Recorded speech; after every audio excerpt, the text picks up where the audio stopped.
O Brasil precisa saber imediatamente qual foi o preço do resgate do Alexandre de Moraes. E a verdade é muito mais fria e muito mais cara. O que aconteceu ontem, dia 12 de dezembro, não foi justiça e nem foi arrependimento. Foi o fechamento do maior balcão de negócios das últimas décadas. Nesse vídeo eu vou te mostrar o que ninguém te contou. Como dois irmãos bilionários, um tarifaço de carne e as terras raras de Goiás, compraram o passaporte de um ministro do STF de volta. Meus amigos, essa história ainda vai estremecer o Brasil. O que estamos vendo não é apenas uma decisão diplomática, é um acordo caro, obscuro e perigoso. Lula comprou a liberdade de Alexandre de Moraes por um preço altíssimo. E quem vai pagar essa conta somos nós. Lula entregou a nossa soberania, a soberania do Brasil, ao presidente dos Estados Unidos, Donald Trump, em troca de livrar a cara de Alexandre de Moraes. A revogação da Lei Magnitsky por Trump levanta uma pergunta que ninguém na grande mídia tem coragem de fazer. Quanto isso custou ao Brasil? Quanto da nossa soberania foi colocado na mesa? Quanto do nosso futuro foi negociado longe do povo nos bastidores do poder? O que antes estava nas sombras começa aos poucos a aparecer. E quanto mais vem à tona, mais claro fica que o impacto é muito maior do que estão tentando admitir. Não é só política, é dinheiro, é controle, é submissão. E teria sido Lula pedindo alguma coisa para Trump ou oferecendo alguma coisa para Trump em troca disso, né? Lula é reconhecido, né? Moraes foi um dos que participaram da descondenação de Lula. Ele deve para o Supremo, sem dúvida, deve a liberdade dele, deve a limpeza da ficha, né? Ficha limpa, pode ser candidato à presidência da República.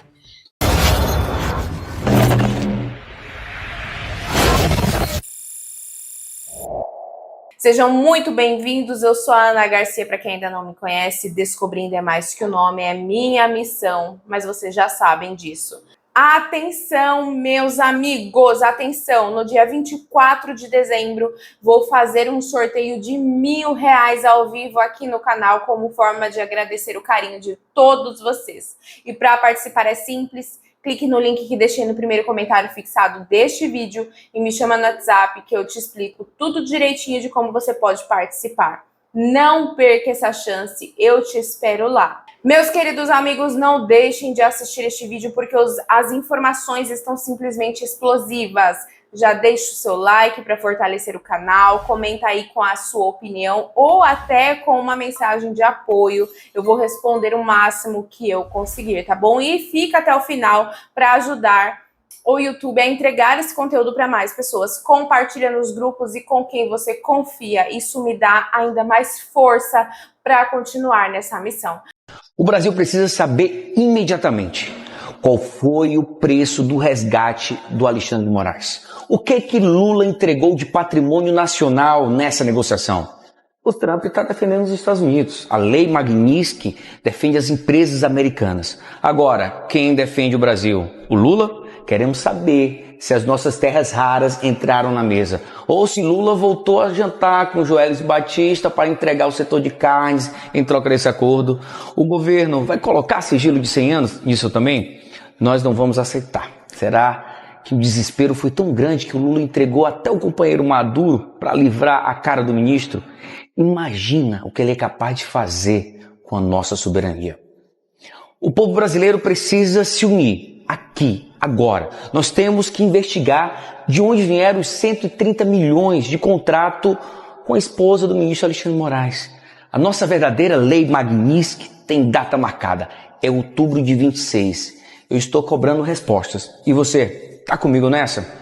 Exatamente às 2h17 da tarde de ontem, sexta-feira em Washington, o servidor do Departamento de Tesouro americano processou uma atualização silenciosa. Sem coletiva de imprensa na Casa Branca, sem gritaria no Twitter, sem fogos de artifício. Com um clique técnico, 3 nomes desapareceram da SDN List. a lista de sanções mais temida do planeta. Alexandre de Moraes, sua esposa Viviane e o Instituto Lex. Para a torcida no Brasil, isso foi vendido como uma vitória da soberania nacional. Para a oposição, como uma traição de Donald Trump. E a verdade é muito mais fria e muito mais cara. O que aconteceu ontem, dia 12 de dezembro, não foi justiça e nem foi arrependimento. Foi o fechamento do maior balcão de negócios das últimas décadas. Nesse vídeo eu vou te mostrar o que ninguém te contou. Como dois irmãos bilionários, um tarifaço de carne e as terras raras de Goiás compraram o passaporte de um ministro do STF de volta. Para entender o fim dessa história, precisamos voltar 165 dias. Em julho de 2025, o governo Trump aplicou o que chamamos de pacote punitivo. Primeiro, a sanção Magnitsky contra o ministro Alexandre de Moraes, inédita, a primeira vez na história que um juiz de uma democracia aliada entrou na lista por violação de direitos humanos. Mas o que veio a seguir foi o verdadeiro aperto de mão de ferro, o tarifaço de 50%. Donald Trump, aconselhado pela ala ideológica de Marco Rubio, taxou em 50% a carne, o café e diversos outros produtos brasileiros. A justificativa oficial, retaliação à perseguição política. Mas a realidade econômica é implacável. O Brasil é o maior fornecedor de carne bovina e café importada para os Estados Unidos. Quando você taxa o boi brasileiro, o hambúrguer em Nebraska fica mais caro. Em agosto, a inflação da carne nos Estados Unidos bateu 15%. Do café, 19%. A aprovação de Trump caiu 8 pontos. Os fazendeiros republicanos começaram a chiar. E é aqui que entra a lição de hoje. Ideologia enche comício, mas é a economia que ganha eleição. Trump precisava sair dessa armadilha. E o Brasil precisava se livrar das sanções. O cenário estava pronto para os bombeiros e eles não vieram do Itamaraty. Enquanto os diplomatas de carreira trocavam notas oficiais que ninguém lia, a verdadeira negociação acontecia em jatos executivos e salas privadas. Os irmãos Batista, donos da JBS, a maior processadora de proteína do mundo, viram seus lucros ameaçados pelo tarifaço. Eles perderam quase $1 bilhão em valor de mercado em semanas. E o que eles fizeram? O que sempre souberam fazer bem. Operaram nas sombras. Em setembro de 2025, Joesley Batista entrou na Casa Branca, não pela porta dos turistas, mas para uma reunião com a equipe econômica de Trump. A proposta colocada na mesa, segundo nossas fontes e análises de mercado, foi de um pragmatismo puro. O recado foi mais ou menos este. Presidente Trump, o senhor quer baixar a inflação antes das eleições de meio de mandato. Nós entregamos. O senhor quer garantir que a China não controle as terras raras do Brasil. Nós ajudamos a costurar. Em troca, precisamos de livre comércio e precisamos que o senhor resolva o problema do STF. Percebem a genialidade perversa do movimento? Os batistas usaram a própria crise criada por Trump, a inflação e a briga com a China, como alavanca para derrubar as sanções contra Moraes. Eles conectaram pontos que pareciam distantes. O preço do hambúrguer no Texas, a exploração de minerais em Goiás e o passaporte de Alexandre de Moraes. Isso culminou na viagem secreta de Joesley Batista a Caracas em novembro. Sim, vocês ouviram certo. O empresário brasileiro voando para a Venezuela para sugerir a Maduro que baixasse o tom. E por quê?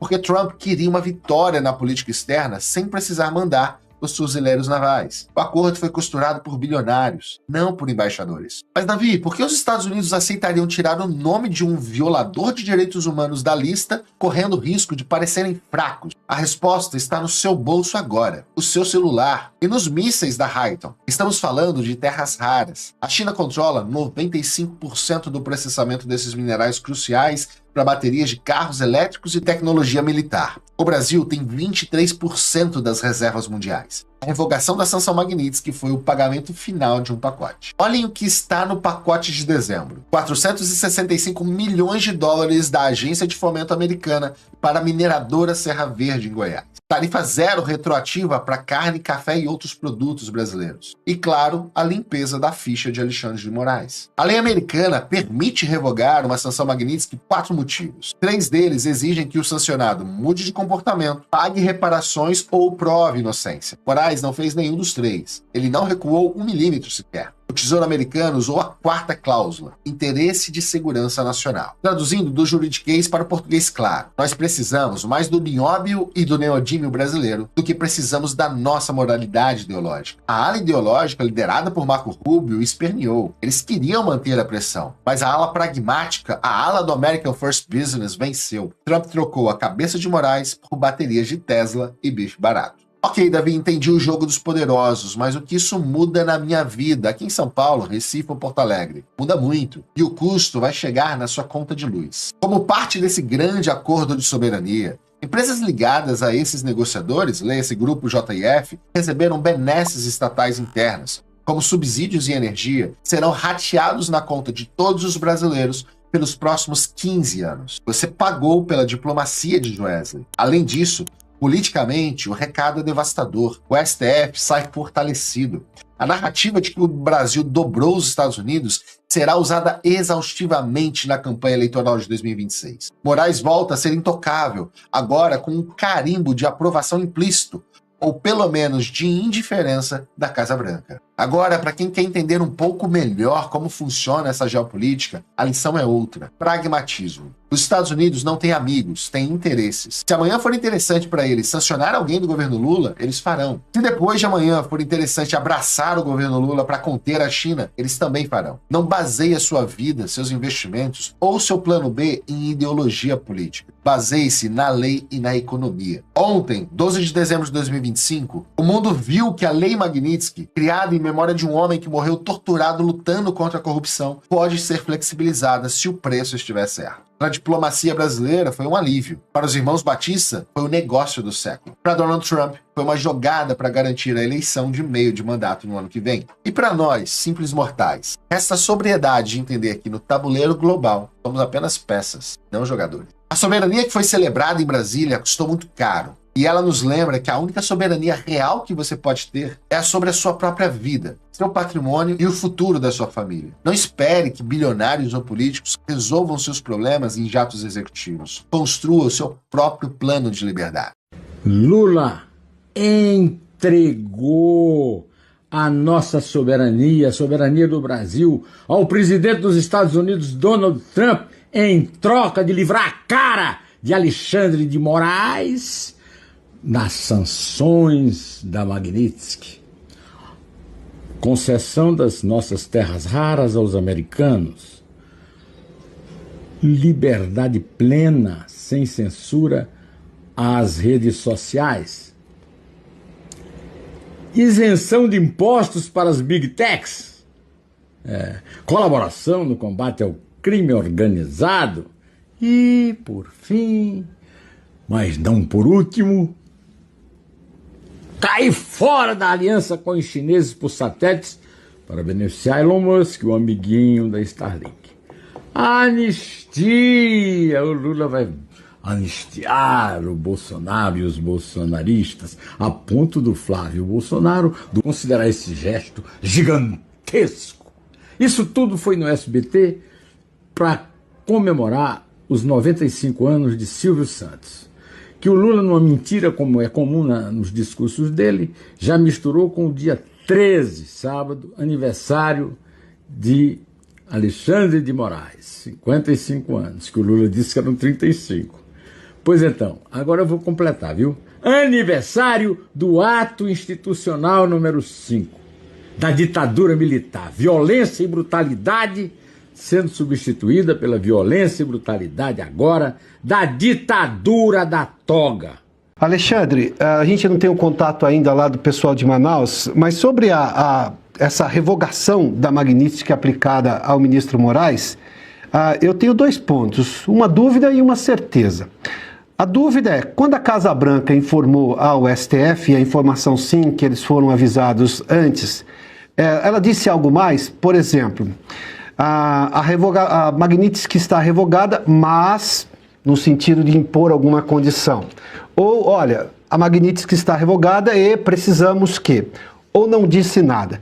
Porque se não disse nada, aí vem a minha certeza. Aí ou o Brasil acaba com a saúva ou a saúva acaba com o Brasil. Porque, como você lembrou há pouco, as violações explicadas e justificadas, aliás, em comunicados, convenhamos, brilhantes, muito cuidadosos por parte do governo americano para dizer o porquê o ministro brasileiro estava sendo sancionado, vieram justamente do governo americano e de violações que não se dissiparam, elas estão aí, inclusive contra cidadãos americanos, como alegava o governo americano ao aplicar a Magnitsky.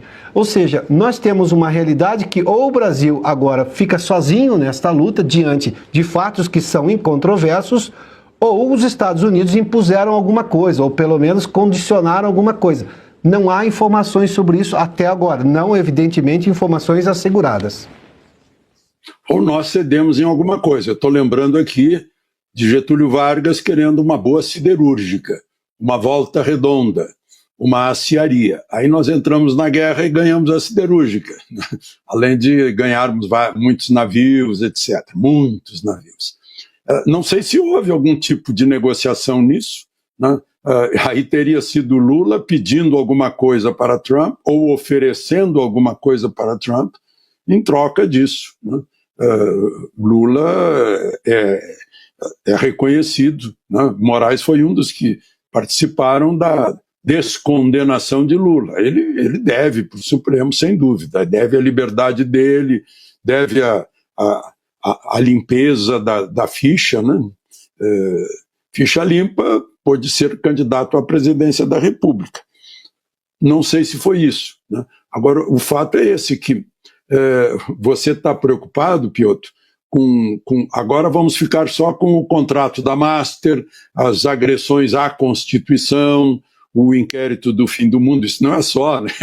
Constituição, meu Deus do céu, é o que mais vale de sustento jurídico de um país, do direito de um país, da organização, da estrutura de um país. É a Constituição, e ela foi desrespeitada, né? Eu vi aí no artigo dessa semana que menciona isso, fala em desrespeito à Constituição, que a mídia aplaudiu as questões, foi cúmplice, né? Calou-se, foi cúmplice. Isso não existe em jornalismo, alguém calar-se diante de um desrespeito à Constituição. Mas a gente está numa anestesia, tá todo mundo anestesiado, não percebe.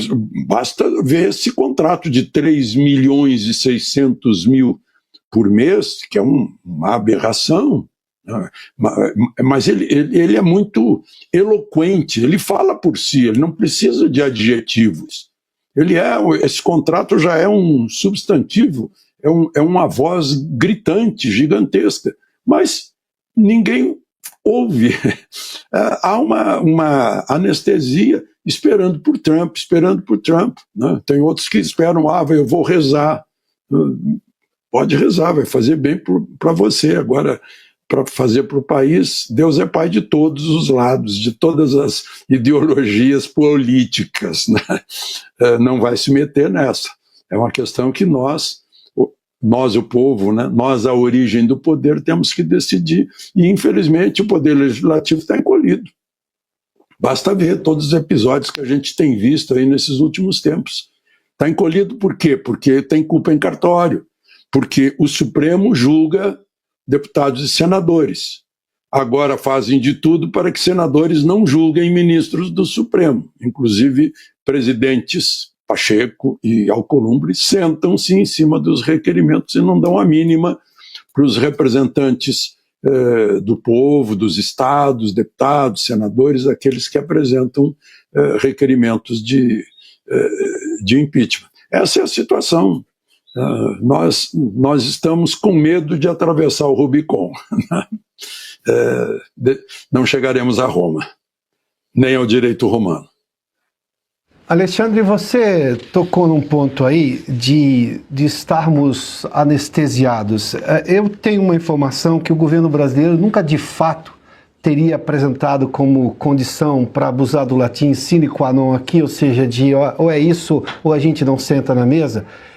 A revogação de sanções políticas, ou seja, a da Magnitsky ou de vistos aos ministros. O governo brasileiro estava preocupado com a questão das questões, sobretudo comerciais. E, claro, tocava nesse assunto, queria um aceno do Trump para o Lula, para ele usar internamente, coisa que o Trump já fez, mas esse nunca teria sido nunca teria sido a prioridade, em que pese aí essas declarações da Gleisi Hoffmann e do Lindenberg. Nunca foi. O governo Lula nunca teria lutado realmente por isso. O fato do governo americano ceder nesse ponto é o que chama a atenção de o que mais teria sido ofertado. O que mais estaria em jogo, como você mencionou, lembrando de Getúlio Vargas em relação à Segunda Guerra, a CSN e por aí vai. A gente sabe, por exemplo, eu fiz menção há pouco aqui, até porque essas consultorias internacionais que hoje atuam no Brasil e atendem clientes brasileiros que têm, digamos, interesses e negócios com a Ásia, elas receberam uma informação e disseram: vocês precisam já começar a pensar num plano de contingência, porque haveria uma possibilidade agora crescente, segundo eles, em relação à invasão da China por Taiwan. É algo que está na iminência de acontecer. A China não nega isso nunca, faz operações ali na região, operações com navios e aviões. A Taiwan responde colocando alguns navios ali, ou seja, não é um estado normal de paz ali, está longe disso. Por outro lado, você falou da apatia ou dessa, digamos, da anestesia do povo brasileiro. Eu me lembro que em 2012 eu entrevistei o então ex-presidente já Fernando Henrique Cardoso e eu perguntei a ele por que as pessoas não iam às ruas, né, diante da situação do governo Dilma e tudo mais. 2013, por um acaso, começou aquela onda de manifestações e elas foram, digamos, terminar na eleição de Bolsonaro, né? A Dilma caiu, veio o governo Temer durante aquele tempo todo. Você que tem larga experiência, você já viu o Brasil tão anestesiado assim por tanto tempo? E você de alguma forma explicou aí. Eu tenho hoje um congresso numa situação que talvez em denúncias já houve casos semelhantes. De problemas com ficha corrida também já houve casos semelhantes. Então, temos anões do orçamento, uma série de coisas, né? Mas a gente nunca teve um Supremo que saiu da casinha e hoje é quase que o imperador do Brasil. Me parece até que esse gesto americano, eu estou deduzindo agora, confesso, é uma dedução. Ao fazer esse aceno ao Supremo, parece que o governo americano entendeu quem governa o Brasil. O que foi negociado a partir daí, bom, aí é outra questão, a gente está tentando aqui chegar a essa conclusão, né? Não há nada mais a tolher o poder, né, de Moraes, que tem agido como relator, ele tem agido como investigador, vítima, né, promotor público, juiz e agora execuções criminais. Né? Isso é sabido, isso é óbvio, isso é do conhecimento público. Agora, baseado nos anos de vida, na experiência, eu lembro do tempo em que os jornais tiravam, né, várias edições por dia diferentes para manter o público atualizado, e havia uma grande demanda. Né? O Augusto toda hora fala da Veja, que por semana tirava mais de 1 milhão de exemplares. Os grandes jornais eram esperados na banca de madrugada. E hoje, paradoxalmente, nós temos a rede social, a informação instantânea. Será que ela não serve para despertar a politização no brasileiro, a cidadania? Porque não adianta o sujeito ser literalmente, né, está escrito na Constituição, todo poder emana do povo, ele não tem consciência disso.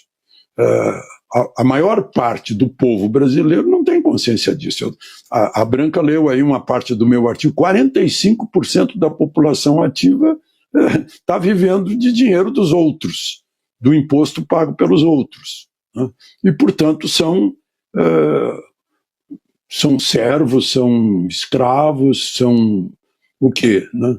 Porque ficam dependendo da pessoa que eles acham que está dando presente, dando benefício. Então, e a mídia, que na época era ativa, presente, crítica, né?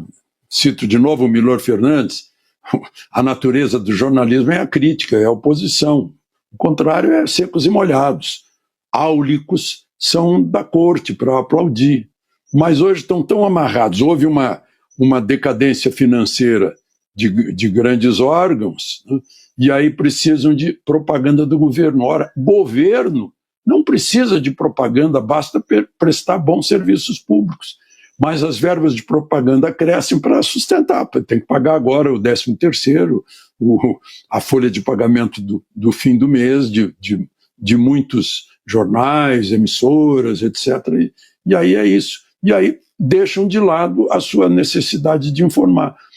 Olha, eu não duvido, Piotr, que algum jornal que nunca noticiou que Moraes foi sancionado, que agora tenha que noticiar que foi cancelada a sanção. Os seus assinantes vão perguntar, uai, mas você nunca noticiou isso? Né? Esse contrato da Master, por exemplo, eu duvido que todo mundo esteja publicando, e já vi que não publicaram com o tamanho da manchete que seria nos anos 50, nos anos 60, por exemplo. Né? Porque é uma coisa incrível, como eu disse, fala por si só. E quanto a manifestações, né, lá que começaram por causa de, se não me engano, 20 centavos da parada de ônibus, né, começou pequenininho e se tornou um apelo político. Por quê? Porque já na pandemia fizeram uma experiência. Né? A televisão mostrava as covas que estavam nos esperando, então em pânico ficamos congelados, obedecendo tudo que nos diziam sem entender o que estava acontecendo. Né? Houve uma paralisia coletiva, né? E aí obedecemos tudo. Né? A pessoa nem sabe por que estava usando máscara e respirando o próprio ar. Ficava com dor de cabeça no fim do dia e não sabia por quê. Hoje todo mundo sabe que não precisava coisa nenhuma e botar todo mundo numa casa, todo mundo junto, se um tivesse contaminado, pegava todo mundo também. Né? Prendia o sujeito que estava na praça, a mulher que estava na praça em Araraquara, quando deveria estar na praça, assim, respirando ar puro. Fizeram tudo o contrário e dominaram. Depois veio o 8 de janeiro, que foi uma explosão. Né? Eu disse que expliquei como uma catarse, porque estavam contidos lá na frente do QG, e aí consideraram isso como um estímulo à invasão. Quando eu entrei para falar, já tinham invadido tudo, mas enfim, né, faz parte. E aí as pessoas ficaram com medo de fazer reunião na rua. Né? Sim, foram, encheram a Avenida Paulista mais de uma vez, né?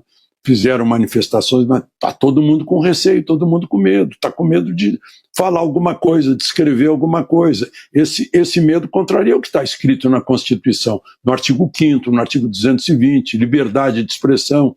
É uma Constituição libertária. Né? Ela veio até como uma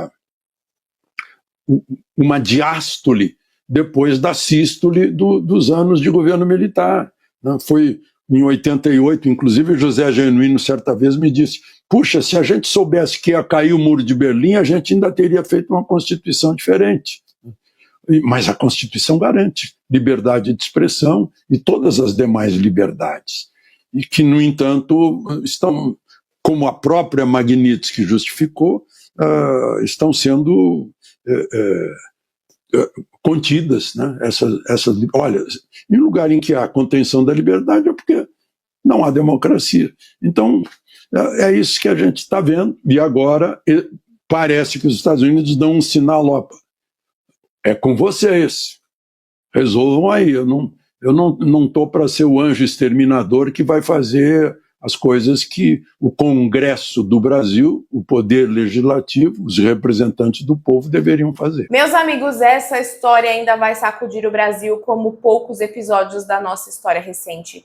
O que estamos presenciando não é um simples movimento diplomático, nem uma coincidência internacional. É um acordo pesado, silencioso e extremamente perigoso. A chamada liberdade de Alexandre de Moraes teve um preço altíssimo. E não se iludam, essa conta não ficou com Lula, ficou com o povo brasileiro.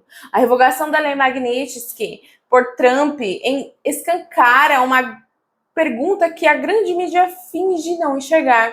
O que foi entregue em troca? Quanto da nossa soberania foi negociado nos bastidores? Quais concessões foram feitas longe dos holofotes, longe do povo, longe da democracia que eles dizem defender? O que estava escondido começa a emergir, peça por peça, e quanto mais vem à tona, mais assustador fica o cenário. Isso não é só política, é poder, é dinheiro, é pressão internacional. É o Brasil sendo colocado numa posição de submissão, enquanto tentam nos convencer de que tudo segue dentro da normalidade, mas não está e nunca esteve. O país não é apenas espectador de mais um escândalo, está sendo diretamente afetado por decisões tomadas sem consulta, sem transparência, sem respeito ao povo. Estão apostando no cansaço, no medo e no silêncio. Mas a verdade tem um hábito inconveniente, ela sempre aparece. E quando esse impacto for totalmente sentido, muitos vão perceber tarde demais que o preço pago foi alto demais para fingir que não viu.